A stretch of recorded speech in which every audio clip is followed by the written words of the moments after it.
Ito ang sabi ni Auntie Claire. Ngayon, 3 months pa lang, marami nang nagawa. Nakaraang 6 years, wala. Maniwala tayo sa Pangulo. Oo nga naman, marami naman talagang nagawa. Sa dami-dami, halos hindi ko na mabilang.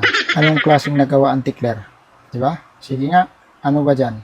Yung mga nagawang pagnanakaw na inabot ng trilyon, tapos yung mga kaalyado, mga kasabwat, hindi nakulong kahit na may mga ebidensya. Yan ba yung sinasabi mong maraming nagawa? 3 months pa lang? Tapos yung nakaraan na administrasyon, 6 years, wala? Yan ba yung sinasabi mo, Auntie Claire?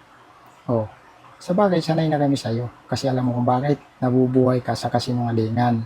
Kapag nakapagsabi ka ng katotohanan, ay baka lagnatin ka at magkasakit ka. Diba? Kasi maninibago yung katawan mo. Kasi nabubuhay ka sa kasinungalingan. So, ibig sabihin, pag nadulas ka dyan, makapagsabi ka ng katotohanan, ay baka magkasakit ka, baka lagnatin ka. Kaya iingatan mo, huwag ka magsasabi ng katotohanan. Diba? Ano pa? Ang dami nang nagawa, diba? Lahat ng mga project, billion-billion yung mga insertion, walang nagawa.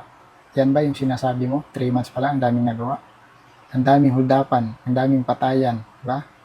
So, alin ang nagawa dyan na sinasabi ninyo? Diyos ko po. Gets na namin yan, Auntie Claire. Nagbayan.